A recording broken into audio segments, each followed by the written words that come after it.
Assalamualaikum warahmatullahi wabarakatuh. Alhamdulillah rabbil alamin. Wassalatu wassalamu ala ashrafil anbiya'i wal mursalin wa ala alihi wa ashabihi ajma'in.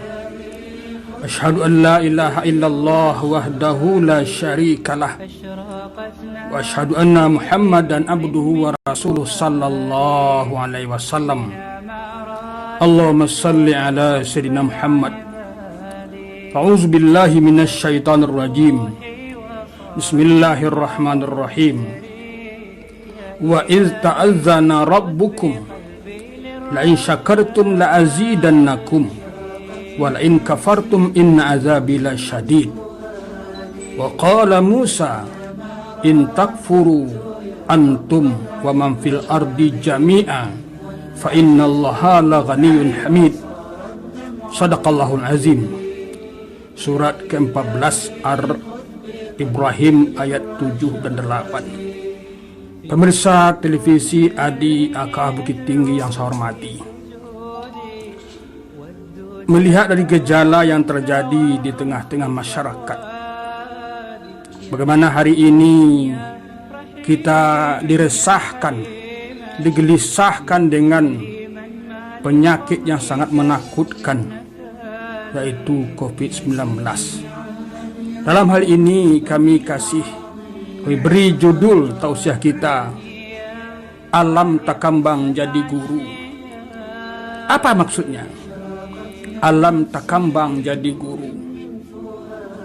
Di ayat tadi Allah berfirman dahulu kepada Nabi Musa alaihissalam. Apa kata Allah? Tum azidannakum wa la in kafartum inna azabi lasyadid. Lalu Allah lanjutkan, qala, berkata Musa, in takfuru antum, jika kamu kufur dan orang yang ada pada bumi semuanya kufur, fa innallaha la ghaniyyun hamid, maka sungguhnya Allah sungguh maha kaya lagi maha terpuji. Kita kaitkan dengan judul uraian kita, Alam Takambang Jadi Guru. Dahulu ketika umat Nabi Musa tidak bersyukur kepada Allah, kufur kepada Allah, Allah peringatkan kepada Musa untuk umatnya agar bersyukur. Ayat ini Allah turunkan kepada Muhammad SAW sebagai ulasan, sebagai penjelasan bagi umat manusia untuk bersyukur. Kalaulah kita bersyukur kepada Allah, tentu nikmat Allah itu akan tetap mengalir dan azab Allah barangkali tidak akan turun. Karena sudah janji Allah, la in syakartum la azidannakum, jikalau kamu bersyukur atas nikmat Allah, pasti Allah akan menambah nikmat tersebut. Sekarang kita lihat saja salah satu nikmat Allah yang kita nikmati, kita pergunakan, kita rasakan, telah kita lalui dan akan kita lalui insyaallah, nikmat mata. Karena nikmat ini pula lah orang yang tidak bersyukur Allah akan giring mereka ke neraka Jahannam. Laqad zara'na li jahannama katsiran minal jinni wal ins lahum qulubun la yafqahuna biha wa lahum a'yunun la yubsiruna biha wa lahum adhanun la yasma'una biha. Ini karena tidak mensyukuri nikmat mata. Barangkali kita beranggapan nikmat mata itu kita pergunakan untuk mencari rezeki, menuntut ilmu, melihat keindahan alam. Tapi tahukah kita mana yang mata itu? Apakah setiap mata itu bisa melihat? Belum tentu juga. Karena banyak juga saudara kita yang punya mata tapi tidak melihat. Tapi Allah maksudlah orang yang punya mata, ada zat pelihat. Ada seperti kita ini, kita bisa melihat Al-Quran, bisa melihat alam, bisa membaca ayat-ayat Allah. Namun ayat-ayat Allah itu tidak kita syukuri. Pemirsa televisi Adi yang kami sayangi, hikmah yang bisa kita ambil dari musibah yang melanda umat manusia hari ini Barangkali karena kita tidak bersyukur kepada Allah. Kalau kita takut kepada makhluk Allah, mari sama-sama kita hindari makhluk Allah tadi. Tapi kalau kita takut kepada Allah, jangan hindari Allah, tapi dekati Allah. Allah itu Maha Pengasih dan Penyayang. Di awal surat Al-Fatihah saja Allah berkata, Bismillahirrahmanirrahim. Dengan nama Allah yang Maha Pengasih lagi Maha Penyayang. Bagaimana kasih Allah kepada kita, bagaimana sayang Allah kepada kita, itu tak terbilang. Kata anak-anak, Allah itu pengasih dan penyayang. Yang kasihnya tidak pilih kasih, yang sayangnya tidak pilih sayang. Tidak terbilang. Allah yang tidak memilah-milah apakah dia sujud kepada Allah orang tadi atau tidak, apakah orang tadi muslim atau tidak. Allah kasih dia rezeki. Namun sayang Allah tentu tidak kepada semua yang makhluk tadi Allah berikan. Allah akan berikan sayangnya kepada orang-orang yang bertakwa kepada Allah Subhanahu wa ta'ala. Pemirsa televisi Adi yang kami sayangi, mari jelas kita sebagai masyarakat awam tidak mengetahui dengan mata telanjang kita musibah yang datang, yang sekarang populer dengan kata-kata COVID-19. Hanya ahli kesehatan yang tahu.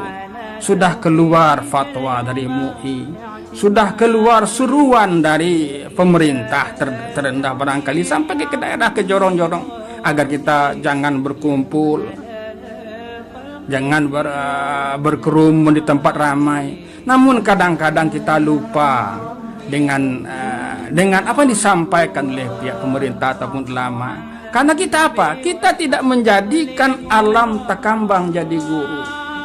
Bagaimana alam takambang jadi guru? Pernahkah kita, siapa yang mengajarkan bagaimana cara manusia menguburkan manusia yang lain?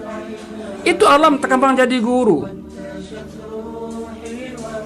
Kalaulah tidak terjadi perkelahian antara Qabil dan Habil karena kedengkian Qabil kepada Habil, kalaulah ini tidak terjadi, maka sampai hari ini tidak akan bisa orang menguburkan mayat saudaranya.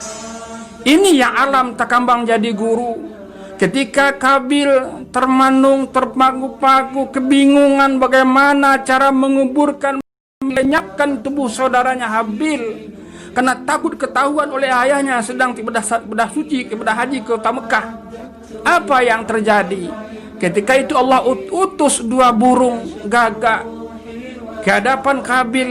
Yang burung tadi berkelahi cakar-cakaran.